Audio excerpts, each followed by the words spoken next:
Hey there, Libra. This is Joy with Joy of the World, here to take an intuitive peek into the energies going on around you. Friends and subscribers, welcome back. And if you're new to this channel, be sure to click that subscribe button and ring the bell. They'll notify you anytime I post new videos.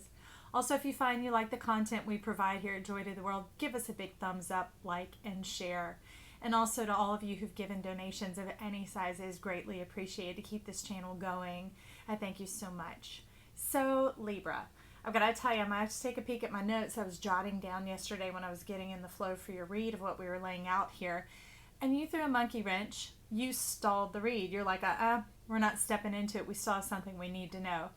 And I was like, okay. So the answers came. And it's pretty simple of why you're doing what you're doing. So let me just take a little note here. Okay, so you're wanting to know how to let go of attachments in love. And the answer is they're hidden in plain sight. The answer to how to let go of that, what you should do. But, however, when it comes to love connections, that's specifically what you're asking about here. You seem to be addicted to love, and we can't call it love because for you it seems to be presenting more as sex and dialogue. Those interactions of attachment, of like karmic keeping. It's kind of like getting tangled in a spider web, not knowing who you are and where you are anymore versus the other person. So it would be called an entanglement. Also, when you do that, it renders you senseless. So in a sense, you lose your mind. It drugs you, and so it alters your thinking, and it renders you senseless, and then you get trapped in it. So whatever you're doing to play yourself into that hand is to disempower yourself. Libra is what it's seeming here, because once you begin to have that ooey gooey sexual connection with this person, they now are in charge of it and can decide wherever and all it's going, because you are rendered senseless. So I hope that makes sense. Now that's where we were yesterday when I pulled the cards out and was about to turn the camera on for the read. And anyways, life's little interruptions. I've learned to notice that it's not just about what y'all want me to know. It's about how, when, that whole orchestration. It's so much bigger than just the notes on the page or the cards here before me. It's about timing and rhythm and the revealing of the nature of things. So basically, the thing about the attachments is you're trying to fill in gaps in your understanding in life with the people and the family structure that you had growing up of say trying to fill in the gap of your mother, or the gap of a sibling, or the gap of a father, whatever it is, and you're playing this out in these relationships, not just love relationships, but also in friendships and things like that, and putting yourself at a disadvantage, maybe in the workforce or whatever it is. You're playing yourself to, you think you're stepping in as the constant, and whatever you're taking or bringing in is the variable, but that's that thing, the moment you get in it, it twists, and then you become the variable, which means the puppet. You can be played, and whoever it is gets the power of being the constant, which would sound like, oh, well, is that so bad? Well, yes, it is, because they're getting to be the constant in your life. So that means whatever you're wanting to learn or seeking to fill that gap or to know is going to drill it and drill it and drill it till it hits home. And that can mean rock bottom. That can mean great loss, extreme difficulty, hard life lessons. And what I find is anything that is necessary, let it come about in the way that it should. But a lot of times we can learn the lesson without the extremities, without the pounding in your face, rubbing your nose in it, causing great loss, severe pain, suffering, those type of things. So that's where it's been a little bit off. A lot off. A lot. And that lesson could go on ad infinitum if you don't begin to recognize how it's occurring. We could say your worth and value, but we're all here playing with our planets, trying to understand more about ourselves and filling in the gaps, and also trying to smooth out any rough places, things like that. But maybe if we got better about dialoguing with energies around us, we could learn in a softer fashion, still gaining the wit, the wisdom, the flow of how things go by learning from one another and surrendering to the efforts of time. So anyways, the two central cards, you called for the center to be Tattoo Tarot, and it's Queen of Cups and Three of Swords. That's how you start out. You're like, I want to talk about love, and I want to know how I keep screwing it up. So we didn't get into the how you keep screwing it up because it's the way you step into it. It has more to do with why you were doing it. And that's why you took me on that sidebar of time to wait and find out that you're trying to fill in the family gaps that you didn't have. And that doesn't mean you have to go directly back to that sibling or that parent or the lack thereof and try and fix it and look at what went wrong and that sort of thing. It's simply deciding, what would you want that to look like for you? If you become, what is it? There's a movie called Stranger Than Fiction. Anyway, so if you could author your own life, step out and take a different viewpoint, a higher viewpoint to look down in and on it, see how you would weave things together and what revelations and epiphanies you would want to have. What would you value in a mother figure? What would you value in a father figure? Not just, I would value this because that's not what I got. No, I mean, it's even more than that. It's how would it make you feel? What would the expression of it look like? Would it be someone who spent time with you or someone who spent quality time? Or if your love language is touch, it could be somebody that holds your hand and they're a jovial person, so they skip down the road with you. Or maybe they read stories to you in character voices and that lights up your world. Or would it be that you love snuggles before bedtime? Or you like someone who encourages you? Or a mother who gives you your space? You see that type of thinking, and not just a mother who gives me my space.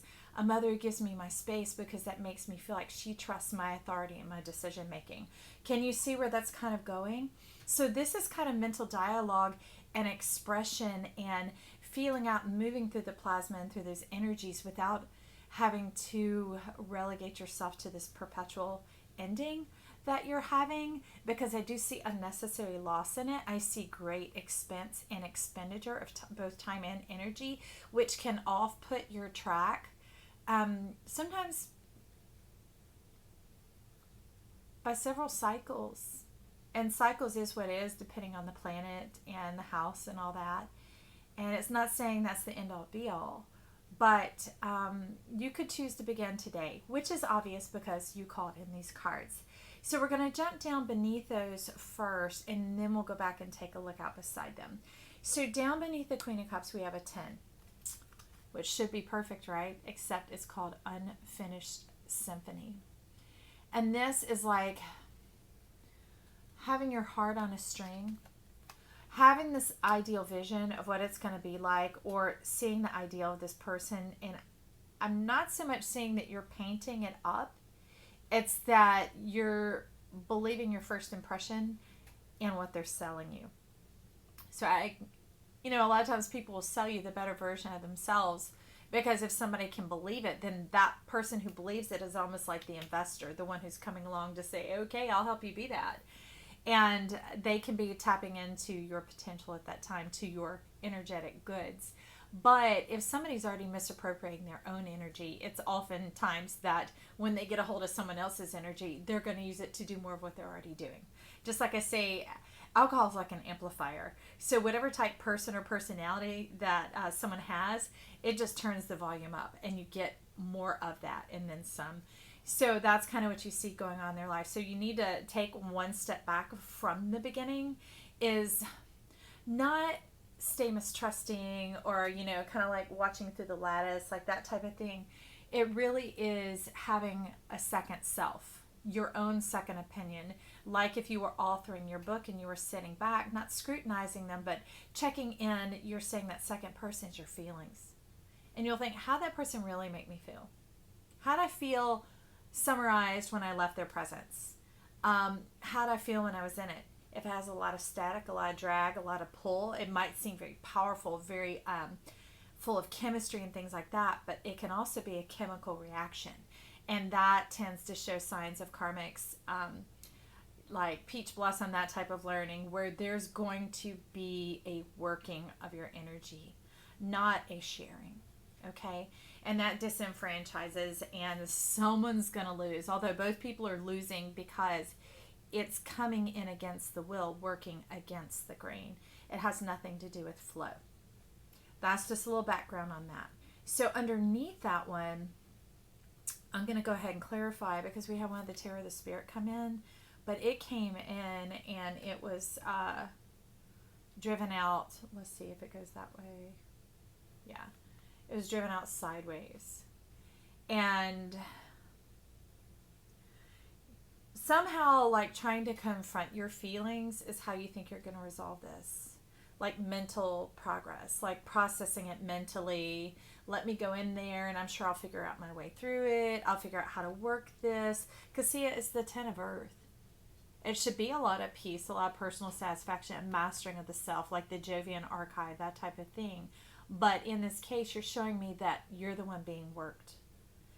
And I can tell you when I'm feeling your energy moving through me and then back out, you're wanting this work. Because somehow you think you'll master this. Meaning, let me step back into the work and work it. Let me step back into the work and work it. Let me try again. Let me try again.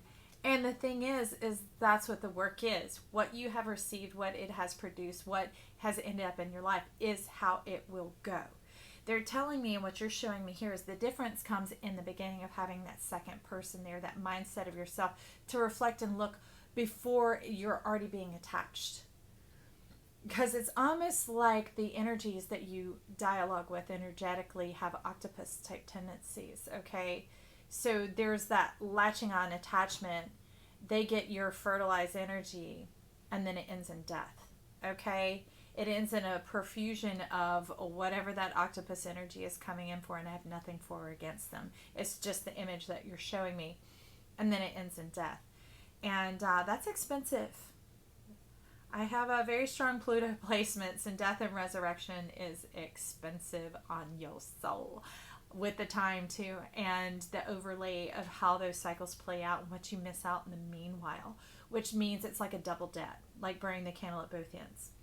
So hopefully by the end of this, somehow moving through your energy and what you're coaching me and showing me and revealing to me now will upright that card so that you begin to work yourself and your own energy and harmonize with yourself and begin to gain empowerment of how to address what it is you desire to know more with yourself, with energies, with life, with allowing life to be good to you and show you things instead of going in here commanding and demanding and thinking this is how I'm going to learn it.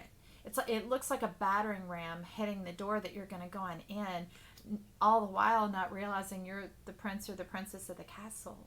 You can go on in. No, you're not the king or the queen yet. Okay? And that's part of how this trouble is coming about, is wanting to already be at this state of mastery. And you're assuming that the most direct way of thinking is how you're going to get it. But I haven't even looked yet. They're all out here, and we'll begin to see how you really get to that level. Because the thing is if you're the prince or the princess, that castle is your house. It is your home. You have the rights to go on in. You don't have to storm it. You don't have to demand it. It's not about other humans like your parents or the siblings. It's the energy imprint. It's the filling of the gaps that you're needing, like the grooves in your own record. But let me tell you, those grooves are where the music is contained, friend. So they're saying kind of like sit back, relax, and enjoy life. Get in rhythm with yourself. That's kind of, so they're showing the grooves here, the record. That's kind of what's going to get you into the fullness of who you are. Because if you ever look up Jovian Archive, you'll see that we're shaped kind of like this, okay? And that's how they look at the energy systems and where yours are connected and where they're not connected. And your goal isn't to have 100% all around filling out the whole form, because that's not how you're made. The thing is to be you and to enjoy that and to embrace that. But that's what you're noting as to why you think that's how you're going to get perfection, is to go back and attack it again and again and again, as if that song is going to change. It's going to end the same every time. It's like an opera. It's going to turn out that way every time if you play those same notes. But here they're wanting you to put the grooves in your record and begin to hear the song or the composition of your life and get a feel for it and understanding of who you are and how you move and how you truly process. Since we're diving into that side, let's go ahead and go here. Okay, so we're gonna go, yeah. So out beside the Queen of Cups, we have number 14, caring connections. And that's what you're really seeking. You're wanting to know how to truly bond with another human being in this golden, in this green, in this supportive, receiving and giving, accepting. And that's what a relationship is. A relationship to me is a two-way street. And you can freely travel either way. You should be able to give to the person, they openly receive from you, but you should also openly receive from them. And each person should feel to both give and feel free to both give and receive. That's the nature of a relationship. And that's why you're showing me with this unfinished symphony and this battering ram going on here, and putting yourself in that power struggle, that disproportionate energy from the beginning. You will become the played, the Pinocchio. Okay? So, what you do want to know, you're showing me it here underneath, is fantastic. I mean, is it brilliant that these two come out together, and especially in Tarot of the Spirit, we have the Emperor and the High Priestess. It's like master of your domain and the mastery of all creation. It's like it's under your feet. Do you see that? That's how you came. That's how you are. That is your Jovian archetype. That is what's coming in here. But it's accepting that you already see and you already know. But you're like, I want the experience. I want to go through this. Do you? Mm-hmm. You called for this reading. You called to get an overview of this without having to go through it again. You were wanting to have some foresight. And that's what your High Priestess actually is. It is all eyes. It is that foresight. It's also got that scroll. So you've got the Sandalphon and the Metatron energy going on in and around there. So it's about having to get into your gut instincts. That's like that second person showing up on that date or that meeting. Matter of fact, you might even choose, if you do go, quote, we'd say on a date with somebody, but you kind of downplay it a bit, like more of an outdoor activity, maybe meeting up to go play Frisbee or go for a bike ride, or you meet up with a group of friends, and that way it's not just this one-on-one. Seeing the activity is a third party, or the group of friends is the third party, so that the latching on, that octopus sucker energy doesn't already get you and reel you in like prey.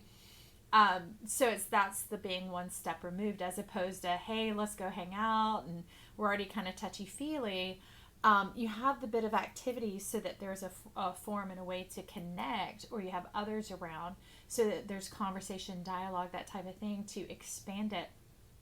That then later you can get home and you can take that reflection. You can get that order of what's going on, and you can begin to feel out your standards and measure where you're at on this, especially your spiritual connection with this person. But it's more than just your spirit. It's coming in with a soul connection as well. These are your standards, your plumb line, that have to do with your deeper insight of what you're getting here. These are almost like, okay, they would be inverse portions. So if they look the same, they'd look like this, because here you have that eye and you have the eagle going on. Okay, and you have the order and the alignment going on here. So it's a way to have yourself in perfect balance, both in the creative field, the kind of esoteric, picking up more than what is seen. Since you said it's hidden in plain sight, right? That would be a merging of these two energies. And they and you are wanting you to be educated on your ability to do that. So that's brilliant. Take that step back, meaning do an activity first, a daytime activity, outdoors activity, that type of thing where that is more of the focus, because it helps you pick up on a whole lot more about that person. And then you can begin to see where things are. Because I love this moon, but it has a lot to do with wounding. Here's the wound of that repetitive action of playing it out over and over again, trying to fill the gap. And that's going to keep your world really small and contained. And that's kind of what you're wanting, because you're wanting to master. So you're like, if I keep it here, I'll eventually figure it out. And it's like, no, you want? Look at that. I mean, you think about it. How would you? You have High Priestesses and Emperor energy. You talk about divine manifestation, divine relationship, divine bond, connection, two-way street relationship, crowned by this. Oh yeah. I mean, you talk about good things coming, great things in the works for you, No wonder you were wanting to feel this out, to kind of see what was beyond or what else there was. And that's what this moon is hearkening to here. Because your mind, you're picking up beyond yourself that there is more. There's something bigger. You had a bigger vision, a bigger dream for your life and yourself. But playing into that wound keeps you right here, and it cuts off your authority. But here, the white wolf, the spirit, is howling, trying to get your attention, to get you to open your eyes, take another look, get in tune with your high priestess, take the time of reflection of your emperor, of being the master of your domain, of who you are and what you're about, and watch this new world develop. So that's kind of how, this is how it was sitting in down here. So you're battering yourself beforehand when really it's just taking that better look. So here, if you notice, we have the wedge of the moon. That's a very high priestess energy. So in your mind, allowing yourself to see, you could call it truth, but what you can see is the reality of where that person's life is playing out. And remember, if that's what they're already playing out, any contribution or connection you begin to have is only going to amplify that. Very few people, unless they have just like a smidge of stuff going on, are they going to just all of a sudden be at a shift point. Okay? That's just some life experience there. Now we're taking a peek under the Three of Swords. Remember this kind of chaotic, gummy, sticky, nasty type energy going on. We have number 4. We have higher power. Oh, wow. Okay. Well, look at that. I gotta move all this stuff around. You talk about that being the key, your eye, your intelligence. All right. You just stuck your finger in it. And you say, if you know better, do better. You know better, do better. Don't be embarrassed of being smart, intelligent, knowing things about as quickly as they happen, being able to be like in real-time harmony. It's like a live TV show, you know. Be prepared. Respond to yourself. Listen to yourself. In the moment.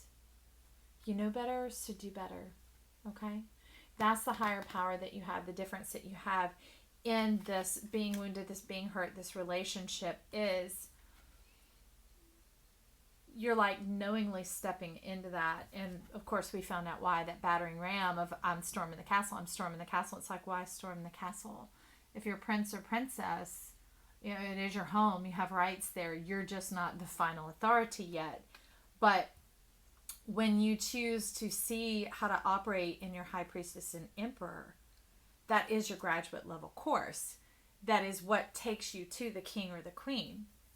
Okay? And then you do have that final authority. When you no longer play out that cycle and play out the role of the abused or the abuser, the cheated upon or the cheater, you know, the thief or the thiever, when you don't play that role out anymore and you say, hey, I see there's got to be something beyond that wound, that world. I'm not going to play into that anymore. I'm ready to graduate. I'm ready to move beyond it and get to real life, get to real love, real connections, a place where I am free to give all of who I am and also receive freely from my lover, my partner of choice. That's when you level up. That's when you move up.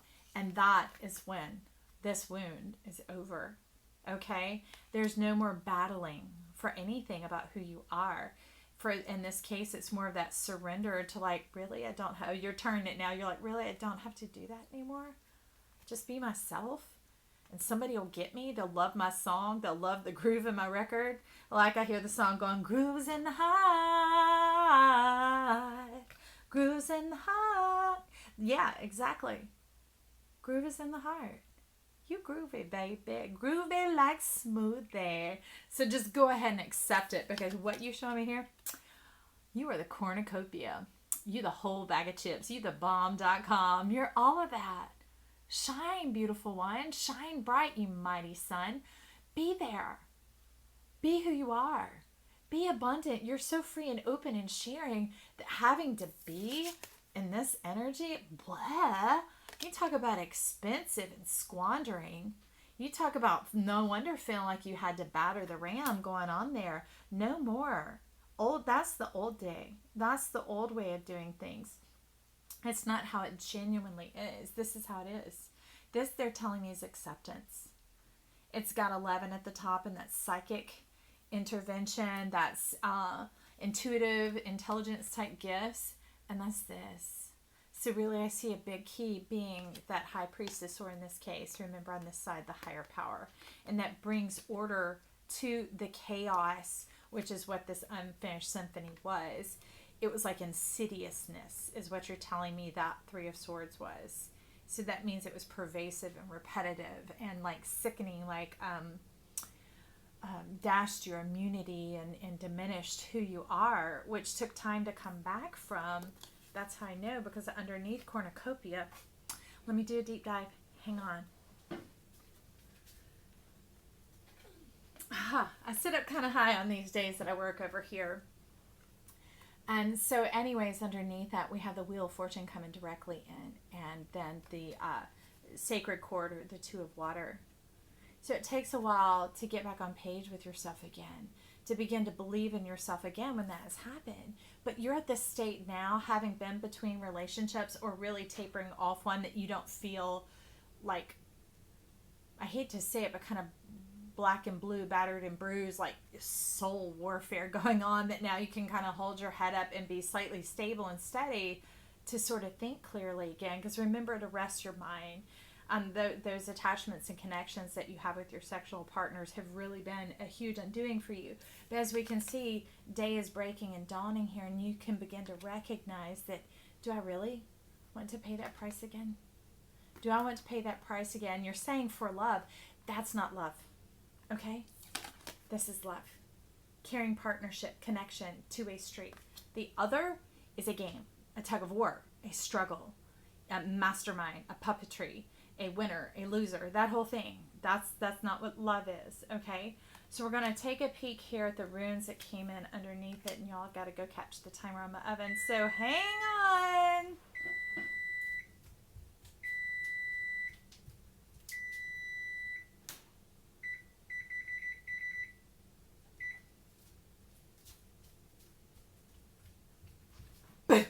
All right, I could have paused it. Maybe I'll edit it out. Who knows? Anyways, but thank you for waiting. I appreciate you guys. So what we've got hanging out under those cards were the runes. And so you're wanting to take a bit of a different peek going on. So they're starting with celebrate. Things are looking up, okay? This is how it would come in, but it's still a little bit sideways. Like you're still a little bit laid out from this junk, okay? And that's all right. Give it a little time. Give it a little rest. But you can already feel that urge, that shows up in yourself. It's like, I'm ready for love. I'm ready for love. Because often you seem to step in a half step too early, like cart ahead of the horse, to bring yourself upright again. And that's not necessary. If you give it just that little bit of time, I mean, they're saying a little breathing room, like smidge. That's tiny. Just give it that little bit of breathing room and watch you put yourself back upright. You'll be like, huh? I like me. Huh? Yeah, that person's not good for me. Huh? You mean I can be king or queen? Okay. Okay. And so that's under higher power. And then under Wheel of Fortune, we have in between, we form the bonds. And it also is coming in sideways. Now, what's unique about this rune is if you put it in the middle, that is the rune for joy. So it's like once you see yourself and what you're made of, that begins to bring your world back upright.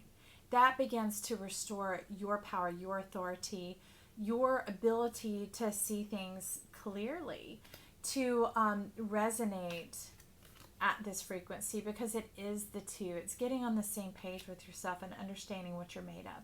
You may not know the whole rest of your life just yet, but having the perspective, the clarity, the collective gathering of your thoughts, getting your mind back right, puts you in the place that you can come to joy, come to fruition, come into like some, you're saying high achievement and success, meaning that rewarding satisfaction in your belly, to where you're like, oh, good job. I'm so glad I stuck through that. It's like changing of patterns and habits. Because remember, it's talking about being like a drug and addiction. And you're breaking those addictions, and you're feeling really good about yourself, that you've given yourself permission to be so much more, to be that king and queen, and to just walk through the door of your castle. I like that, Libra. Okay. So under sacred quarter, Two of Waters, we have birth pangs, test, unfounded fear, perseverance, and slow in coming. So this is kind of how it's still sitting, is this last one. See, this is the card of joy. But because it's coming in reverse, it's coming in that like that having been put out, that having had your account, your love account debited, that was your last perspective, is that it comes in like this, that it leaves you struggling and remember having to resurrect. That's why the birth pangs are there. Ask any woman if she want to birth that child twice. No, once was enough. The unfounded fear, the test, the perseverance, and the slow in coming. It puts that, like that shroud around your mind, and that's almost what was covering your eye, okay, in regards to love. But I think if you back this up and you listen through, you've been weaving in the answer all along. Because remember, you told me in my meditation time yesterday when I was going to try and start this, that it was all hidden in plain sight. So what it really is, when we're refreshing and clearing any past connotations of what this looks like, you know, that struggle, and we realize that it's union, that it's support, that it's togetherness, that it's caring, that it's honest and it's sincere, then what we're going to get is joy. And remember that joy is that, can you remember and see that that's how the bonds are formed? Because you'll begin to be drawn towards people who are like you, meaning you may not have the same everything, but it's someone who believes in respecting other people, someone who believes in honoring their time, honoring your time, someone who believes that life's too short to continue to argue over futile and frivolous things, that type of thinking, okay? Excuse me. So in this, the card of joy, travail is ended. So that's striving and having to work hard after something that belongs to you. Fruit bearing, new energy, clarity, and heaven on earth. And to me, that's exactly what these cards look like. Is that heaven on earth? Everything you could desire. Loving, healthy connection. And satisfaction and joy. That's beautiful. I love that for you, Libra. And the final summons is this. Signals. Loki, gifts, divine answers, nourish, wisdom, and strong connection. So it's bringing in the ability to see clearly the signs, the evidence, and not just of this. It means life doesn't have to be so serious. That intelligence doesn't have to work so hard. You don't have to, nod off and doze off and go into a dream state in order to have that feeling. It's above the surface, right? It's living in this world. It is heaven now on earth. It's playful energy because there's healthy, strong connection. There were these bonds that were formed because when the foundation is strong, the winds can blow. And when the winds blow, it's kind of like being on a swing because you're tethered. It feels really good, and you can open up your soul to enjoy the full expression, the full experience of it, and that form of surrendering and letting go because the foundation is there. The establishment is there. The connection is genuine and sincere. So let me get a peek at how we're going to go out from this. Who we're going to go with? We're going to go with the Angel Arian. Take a little peek here for you, Libra. So who's stepping forward to guide and counsel Libra through this little bit of okay? All right, angels. Okay, there we go. Oop, we got two. That's funny. Partnership, right? So we have Keter, which is about the crown and the spirituality, which is very high priestess for you. And also, it's still indicative of the emperor. Okay, so Keter is operating more as high priestess, and Zadkiel is more as the emperor, the angel of mercy. So, here we go again. I might have to splice it again. Sorry, y'all. Baking bread for a friend. Hang on.